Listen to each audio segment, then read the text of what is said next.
Okay, so this is our first video in our second topic for semester 2. So it is a topic certainly directed towards the fact that we're doing a preparation course for mathematical methods, and what we're doing here is introducing the idea of a polynomial function.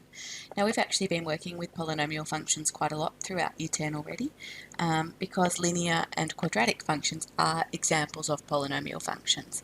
So we're going to think more generally about the family of functions that we call polynomials in this video, and then throughout this topic we're going to specifically start to develop some of the algebraic techniques that we need when working with polynomials beyond linear and quadratic functions. So linear and quadratic functions are the simplest of the polynomials, and then we need to introduce some new algebraic skills and techniques before we can move past those two polynomials, those two types of polynomials. Okay, so let's get started. So a polynomial function has this form here. Okay, now I know this looks, I know this looks pretty complicated, but what we're really just looking here is we essentially have a number times x to the power of a number plus another number, might be the same but could be different, times x to the power of, and the power of the next term is 1 minus the power of the previous term. Okay, and then plus another number plus a power that's 1 minus that of the previous term, etc., till we get down to just a number times x to the power of 1 plus a number. Okay, so for example, a quadratic where we might have 2x squared plus 3x plus 7 is a number times x squared, so in this case n is 2, plus another number times n minus 1, power of 1, plus another number, technically times x to the power of 0, but that's just 0. So we're looking at decreasing powers of x, potentially with numerical coefficients. Now the coefficient might just be 1, okay? The coefficient might be 0, and there might be a term missing. Still makes it a polynomial, okay? The highest power of x is called the degree of the polynomial. So in a quadratic, the degree is, it's a degree 2 polynomial, okay? So the highest power of x is called the degree. So in a polynomial, the powers of x must be positive whole numbers. Okay, so if we had something like, let's say we had y equals, a times x to the power of negative 1 plus b times x to the power of negative 2 plus c times x to the power of negative 3. It does technically follow this pattern, but by definition it's not a whole number. The powers of x must all be positive whole numbers. Sorry, by definition it's not a polynomial. The powers of x must all be positive whole numbers. Okay, so we're essentially looking at functions that are made up of x to the power of a number, plus x to the power of a different number minus x to the power of a different number. Okay, and there might be coefficients in front of those. Okay, there might not be. They might be added or subtracted together. That just means the coefficient's positive or negative. They don't necessarily have to be written in order of decreasing powers of x, but conventionally we would write them in decreasing powers of x. Okay, so as I said, the simplest kind of polynomial and the first kind of polynomial we deal with when we're learning about equations and graphs and functions is a linear function, which is a degree 1 polynomial. The highest power of x is 1 in a linear function. Okay, and we know obviously if we have a linear function, so a function that can be written in this form, and that's not to say that's the only form we can write the function in. For example, we can factor out a number. It might be factorized. It might look slightly different, but in its expanded out form, it's going to take that form. And every one of those will produce a graph that looks like a straight line. Okay. Our degree 2 polynomial is what we know as a quadratic function. Okay, so the highest power of x in a quadratic is 2, and then we might have terms with x to the power of 1 and terms with no x's, which we call the constant term. Okay, so the term that is not connected to x is called the constant term, and that's because that value, whatever that is, that will remain constant regardless of what x is. So if 3x plus 7 is an example of a linear function, no matter what x is, this number on the end of the equation will always remain as 7. So we call that the constant term. It's constantly 7. Okay. Same in the quadratic. If we have y equals 2x squared minus 3x plus 4, this doesn't change as x changes. Okay, this term will change, but this term doesn't change. It remains constant. It's called the constant term. Okay, then we get into new territory out of linear and quadratics, degree 1 and degree 2 polynomials. Before we move on from that, we know that every single quadratic function, its graph is a parabola. Okay, so all linear functions, linear graphs, so all degree 1 polynomials, straight lines, all degree 2 polynomials, quadratics, produce a parabola. Okay, now let's head into new territory. So the cubic, which is a degree 3 polynomial. So the highest power of x is 3. Okay, now I've given you an example of a graph, and I've noted that in the column header. It's an example of a graph because as we get beyond quadratic functions, there's a lot more variety of what can happen. So not all cubics will take this kind of shape. There are a couple of other shapes that a cubic might take, okay? And we'll meet those along the way. So we can have cubics that do this, they can be less extreme than that, and they can do something like this, okay? Or they can do what you're seeing there, okay? So there are many more combinations of what might happen, and we'll have a look at that, okay? But I'm giving this example for a particular reason, okay? So many cubics will look something like this, okay? Quartic is a degree 4 polynomial, so the highest power of x is 4. We could then have up to 5 terms in the quartic. Okay, some of these coefficients might be 0, so we might be missing terms. We can have up to 5 terms, an x to the power of 4 term, an x cubed term, an x squared term, an x term, and a constant term. And its graph can look something like this. Okay. Once again, the greater the degree, the more variability there is in what the graph might look like. The graph might not be as perfectly symmetric as that, so it might instead do something like that. It might actually do something like that. Okay, sorry, that shouldn't be a corner there. Or it could do it the other way. Or we can also have quartics that look a bit like a parabola but with a flatter bottom. So there are lots of different things that we can have with a quartic graph, and we will start to look at those throughout this topic. But I want to sort of give you the sense of, you know, what potentially could be happening every time we increase the degree of a polynomial. So what we see as the degree increases, we get an extra term. So this is going to have at most 2 terms, a linear graph. A linear graph can just have 1 term because it could just be y equals 2x. But at most 2 terms, at most 3 terms, at most 4 terms, at most 5 terms. Okay. So in terms of thinking about the function, our degree 5 polynomial could have at most 6 terms, and that's because its highest power would be 5, so ax to the power of 5. Then it could have a x to the power of 4 term, it could have an x cubed term, it could have an x squared term, it could have an x term, and then it could have a constant term. Okay, so it could have at most 1, 2, 3, 4, 5, 6 terms in a degree 5 polynomial, where the highest power of x is 5. The other thing we note with the graphs, so we add a term every time we increase the degree, or potentially add a term. The other thing we notice with the graphs is something else gets added each time, or potentially could get added. So in a linear graph, we have no turning points. In a quadratic graph, we have at most 1 turning point. Okay, we'll always have 1 turning point for a quadratic. In a cubic, we can have at most 2 turning points. Okay, we don't always have 2 turning points for cubics, but at most we can have 2. In a quartic graph, we can have at most 3 turning points. Again, we don't always have 3 turning points. There are other combinations of what could happen, but at most we can have 3 turning points. And so therefore in a degree 5 polynomial, we can have at most 4 turning points. So 1, 2, 3, 4. Okay, so something like that could be an example of a degree 5 polynomial. So as we add a degree, we potentially add a term to the equation, and we potentially add a turning point to the graph. Okay, as we know with quadratics, so we know that our quadratics, we can write them, I'll write it with numbers just so you can be clear about what I'm doing. We can write them in an expanded form. Let me write something that does factorise. That will, I think. We could write them in a, let's see.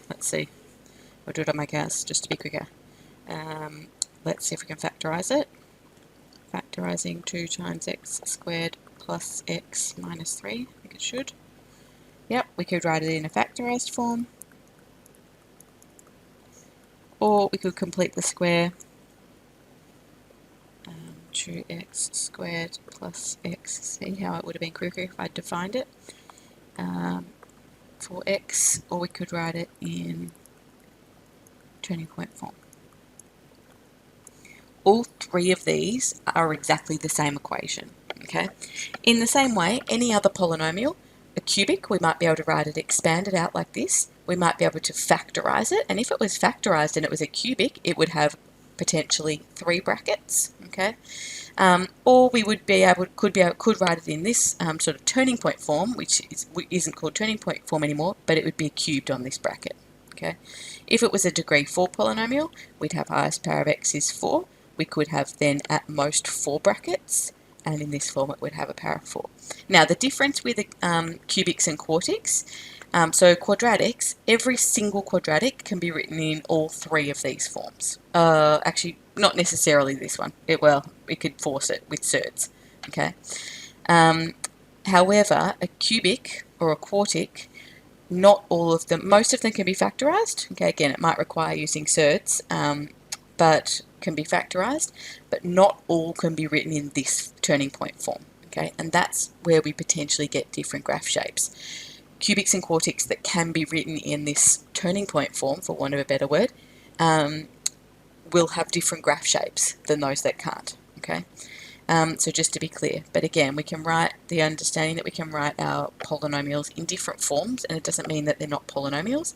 But if we want to be able to think about sort of the degree and all sorts of other things, we might need to be able to think through what it would look like if we were to expand it out. So in this example, we want to be able to identify which of these are polynomial functions, what the degree of the polynomial function is. So they're written in different forms. Some are factorised, some are in sort of turning point form. So we want to be able to think through, if we were to expand this function out, what would the highest power of x be? And I want you to get good at being able to think that through without having to actually expand it out, okay? We'll talk about that as we go through them. And then state the constant term. So again, thinking about, if I were to expand this out fully, what is the constant term going to be? And also that understanding that what the constant term is actually giving you is it's going to give you the y-intercept of each graph. Because when we're in this expanded out form, this number on the end, this constant value, when you let x equal 0, you get left with that constant value. So it gives you the y-intercept. Okay, now, which of the following are polynomials? What is the degree? And state the constant term. Now, I'm just having a quick scan ahead. I'm actually going to erase part 1 because these are all polynomial functions. Sorry, I didn't give you a mixture that included any non-polynomials. So let's just take for granted they're all polynomials. They've all, if we were to expand them out, they're all terms involving powers of x, where the powers of x, the powers or the exponents, are always positive whole numbers. Okay.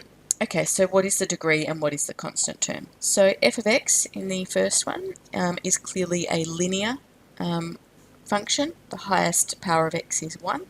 And so it is a degree 1 polynomial, which means it's linear. And the constant term is the term that doesn't have anything to do with x, and it is positive 3. It might help you to write this as minus 4x plus 3, okay? But being able to, again, do those shifts in your head, okay? See that the term that's got nothing to do with x, try thinking about the constant term as being the term it's not a number times x to the power of anything, it's just a number, okay? So it doesn't need to be the term on the end, it's the term that has nothing to do with x, okay? So in this case, the constant term, now I'm going to call this CT, it's not a known abbreviation. I'm just going to avoid having to write constant term for every question, but I wouldn't expect there being a question in an exam at the end of the year if you're asked something about a constant term. You wouldn't write CT and assume everyone knows what you're talking about. But for here, I'm just going to make life a bit easier for ourselves. So our constant term here would be 3. It's positive 3. Okay, g of x. What is the degree? So we can see here that the highest power of x is 3. Okay, so this is a cubic function. Okay, it doesn't have 4 terms because it doesn't have an x squared term. That's fine. It doesn't change. It's still a polynomial. We have x to the power of 3 plus 5 times x to the power of 1 minus 7. Okay, all positive powers of x. And then we want the constant term, which in this case is going to be negative 7. Okay. All right, so h of x, we now have a factorised function. Okay, so I want you to be able to think through what would the highest power of x be. Okay, we can see there's an x squared here, but that's not telling us what the highest power of x is if it was all expanded out. Okay, so thinking through, and again, I want you to be able to think this through without having to work out the whole expansion. Okay, the highest power of x is going to come from when you do the highest power of x in the first bracket multiplied by the highest power of x in the second bracket. Okay, so you're going to get x cubed when you do that, x times x squared. The constant term is going to come from when you do the constant term in this bracket times the constant term in this bracket. Okay? Okay, fine. There'll also be a minus 3x squared and a plus 4x in the middle there, but I don't need those terms to be able to answer this question.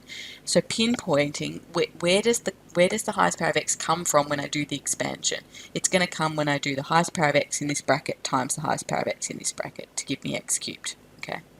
The constant term is going to come from doing the constant term times the constant term. Okay. So we've got degree 3. So another cubic function, and the constant term in this case is negative 12, which comes when we expand out negative 3 times positive 4. Okay, k of x. Highest power of x is here, x to the power of 4, so it is a degree 4 polynomial or a quartic function. Okay. The constant term here, again, it's not the term on the end, it's the term that's got nothing to do with x, is the plus 5, positive 5. Okay, m of x. This is written in sort of turning point form. I use that in inverted commas because it's not technically turning point form if it's not a quadratic, or certainly if it's a cubic. Anyway, we'll get more into that as we look at the graphs further down the track. But we're vaguely familiar with this form. But again, we need to think through, if this was expanded out, what's the highest power of x going to be? So let's just think through, like if you were to actually expand that out, yeah, thinking through that is x minus 1 times x minus 1 times x minus 1. The highest power of x is going to come from when you do x times x times x, okay? So you'll have an x cubed at the start. And the constant term from just doing that expansion, though bearing in mind there's other things here, will be when you do negative 1 times negative 1 times negative 1. So it'll be minus 1. So just focusing on expanding out this bit in here, okay, that's going to have an x cubed at the start and a minus 1 at the end. Okay. And then if you were to expand out by multiplying by 2, you're going to have 2 times x cubed and minus 2. And then you've still got the plus 4, right? So you're going to have 2 times x cubed plus 2. So your degree, your highest power of x, is going to be 3. It's a cubic. And your constant term is going to be plus 2. Okay. So again, it's not about the number on the end. 4 is not the constant term, because when you expand out this bracket, there's a constant term in here too. And then you've got to multiply that by 2. And then you've got to add it together with the 4 to work out what the constant term of your polynomial would be. Okay. Alright, n of x is a degree, highest power of x there is 7, so it's a degree 7 polynomial. Now once we get past quartics, they don't have their own special names. So degree 1 is linear function, degree 2 is quadratic function, degree 3 is a cubic function, degree 4 is a quartic function. After that, they're just degree 5, 6, 7, 8, 9, etc. polynomials. So this is a degree 7 polynomial. And the constant term here, well, we don't have any terms that don't involve x, so the constant term here is 0. The y-intercept would be 0. Okay, p of x. So again, it's factorised, so we need to think through expanding it, okay? So if you were to expand it out, and you can just expand it, but I want you to be able to try and identify what are the important things. What am I looking at here? So x times x times x is going to give you the highest power of x. That's going to be x cubed. The constant term, now be careful here, because let's just be clear about what's going to happen here. If you expand out those two brackets, you can have an x squared and a minus 4, okay? And then when you expand that out, you get an x cubed and a minus 4x, okay? So actually, your degree is definitely 3. We already worked that out. So it's a cubic. But actually, there isn't a constant term here. Well, the constant term is 0, okay? So the constant term in this case will be 0. Okay, q of x. So again, let's think about expanding this out. You're going to get your highest power of x from when you do the highest power of x in the first bracket times the highest power of x in the second bracket. Okay, so if you were to expand this out, you're going to have x to the power of 4. You're going to have a whole lot of other terms. And then your constant term is going to come from when you do the constant term in the first bracket times the constant term in the next bracket. So that's going to be negative 5. So your degree is 4. It's a quartic.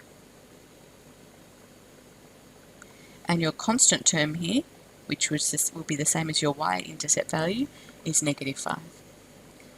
Okay, finally we've got r of x, that's in turning point form.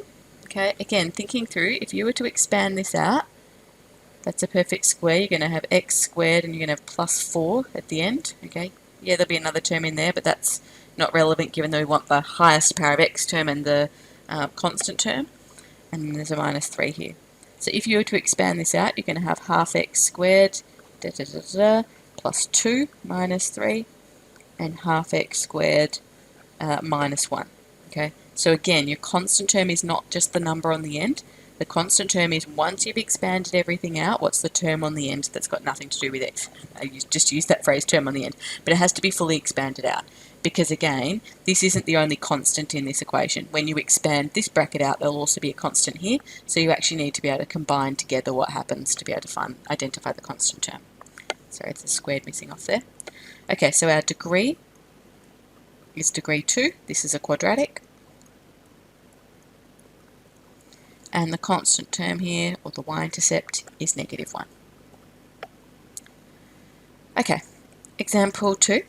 Consider the following polynomials. We've got 3 polynomials here. F of x is equal to 3x minus 1, so that's a linear polynomial, or a degree 1.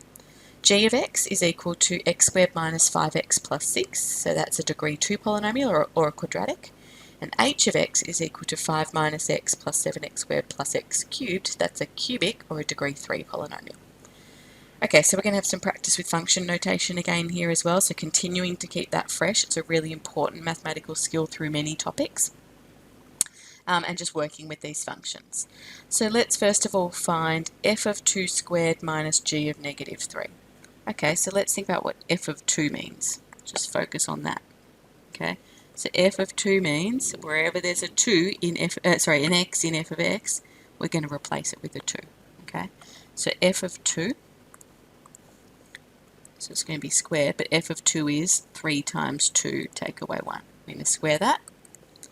And then it's minus g of negative 3. So in g of x, the input becomes negative 3, so we replace all the x's with negative 3. Okay, so we're going to have, now be careful because I'm subtracting a function with a number of terms, so use a bracket. So you're going to have negative 3 squared minus 5 times negative 3 plus 6. Okay, so f of 2 is 3 times 2 minus 1, so it's 6 minus 1, so it's 5, and we want to square that. And then we want to subtract g of negative 3, and g of negative 3 is negative 3 all squared, which is 9, minus 5 times negative 3, which is plus 15, so 9 plus 15 is 24, and plus 6, sorry, that's a 6 on the end there, 9 plus 15 plus 6, so that's going to be 30. Okay, so we've got 5 squared, which is 25, take away 30, and so this is equal to negative 5. Okay, B, g of 1/4 plus h of 1/2. Okay, so g of 1/4 means the input to g becomes a quarter, so everywhere there's an x, we replace it with a quarter. So we're going to have 1/4 squared minus 5 times 1/4 plus 6, and then plus h of x. Now, we can put these in brackets just to be clear, but because we're adding them together, the brackets aren't going to make any difference. Whereas over here in the previous example, when we were subtracting them, the bracket in the second function was important. Okay, then plus h of a half. So in h of x, we're going to replace all the x's with half. Okay, so we're going to have 5 minus 1 half, plus 7 times 1 half squared, plus 1 half cubed. Okay, so we've got some work to do in simplifying this, but we can get there. So 1/4 all squared is 1/16. Then we've got minus 5 times a quarter, so that's 5/4, plus 6. Well, let's put those together. We've got 6 plus 5. Let's at least do that. I'll worry about the half later, so it's plus 11. Minus a half. Now, 1 half squared is 1/4, and that times 7 is 7/4. And 1 half cubed, 1 cubed is 1, and 2 cubed is 8, so it's 1/8. Okay, let's maybe just collect together the fractions that already have common denominators, just the quarters maybe, before we focus on the common denominator. So we're going to have 1 on 16 plus 1 on 8. I'm just reordering as well. I've got minus 5/4 plus 7/4, so that's plus 2/4. I've got minus 1 half and plus 11. Sorry, I just had to pause the video while I sneezed. Okay, so let's get a common denominator. The lowest common denominator here is going to be 16. So we've got 1 on 16 plus 1/8 is 2/16 plus 2/4 is 8/16. Oh, hang on, let's simplify that as well. 2/4 is a half, so half minus half, they actually cancel each other out. Okay, so let's just worry about this then. So 1/16 plus 2/16, and then we've got 2/16, and then we've got 11. So we need to work out how many 16ths is 11. Well, 10/16 would be, 10 would be 160 on 16. So 11 will be 176 on 16. Alright, so we want to add everything together. We've got 1/16 plus 2/16 is 3/16, and adding that onto 176, so 179 on 16.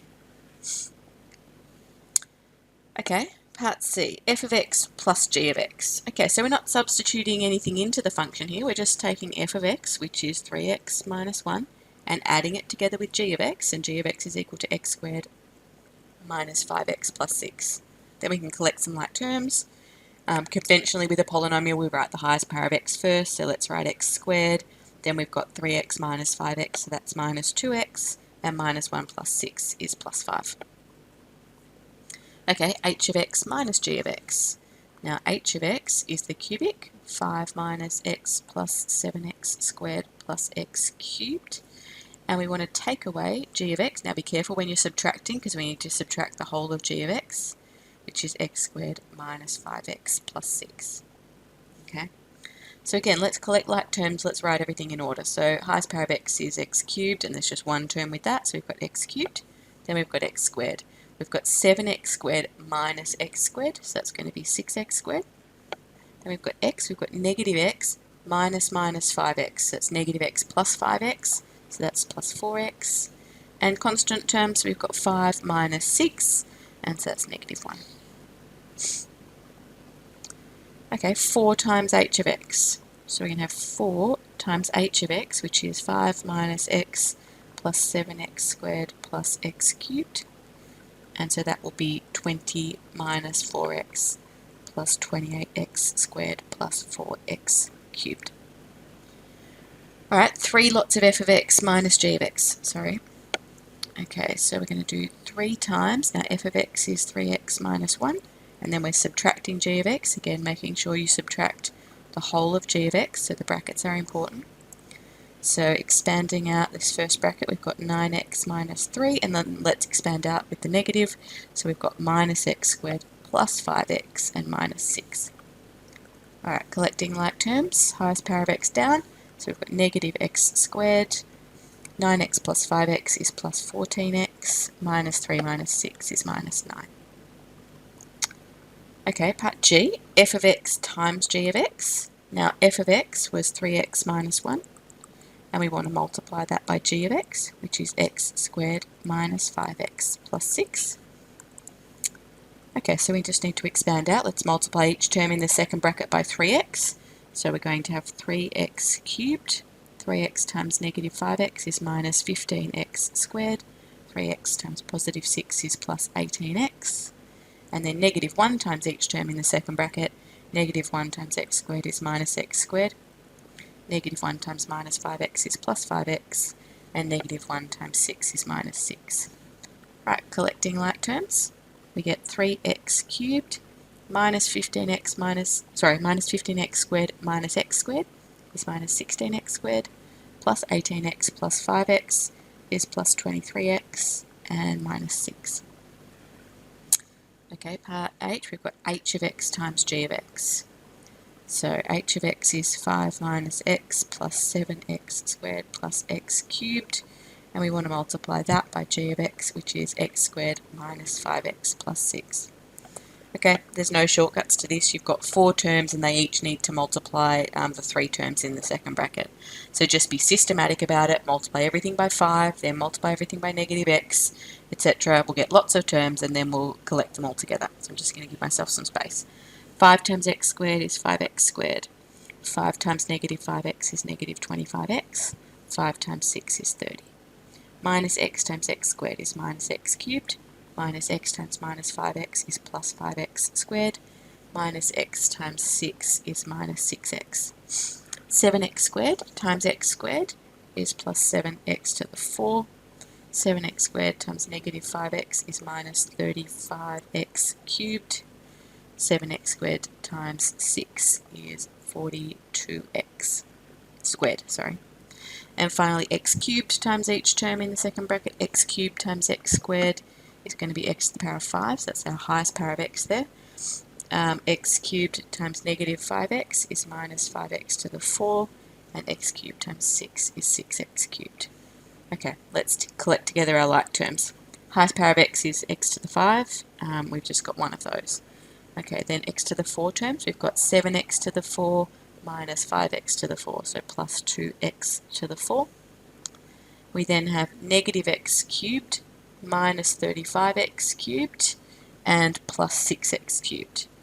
Okay, so negative x cubed minus 35x cubed is minus 36x cubed, plus 6x cubed is minus 30x cubed. Alright, then x squared terms, we've got 5x squared plus 5x squared, that's 10, plus 42x squared, that's 52x squared. And then x terms, negative 25x minus 6x, that's minus 31x. And they're the only x terms. And then constants, we've only got the one constant term, the plus 30. So we get a degree 5 polynomial. So we see when we multiplied together a degree 3 times a degree 2, we ended up with a degree 5. Okay. In the previous example, we multiplied together a degree 1 times a degree 2, and we ended up with a degree 3. Okay, so think about what happens to the degree of the polynomials as you combine them, either via addition or subtraction or multiplication. So we want to sort of think that through a bit more formally here. So if we have 2 polynomials, p of x is a polynomial with degree m. So p of x is going to be x to the power of m plus whatever. And q of x is a polynomial of degree n. So we're going to have x to the power of n plus whatever.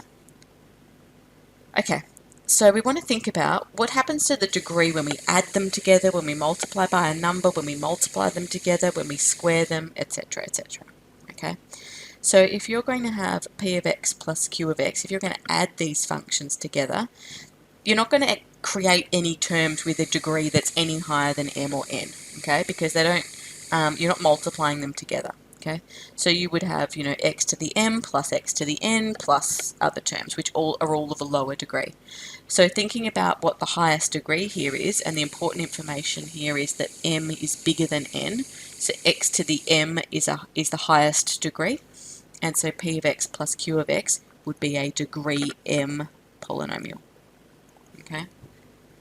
If you do negative 2 times p of x, so if you were to take p of x and multiply it by negative 2, Okay, so multiplying by a number, that's not going to affect the degree. Okay, so it's still going to be a degree m polynomial. If we were to multiply the two polynomials together, so we get x to the m and x to the n, oops, sorry. Okay, so we know that these are the two highest degree terms in each of the separate polynomials.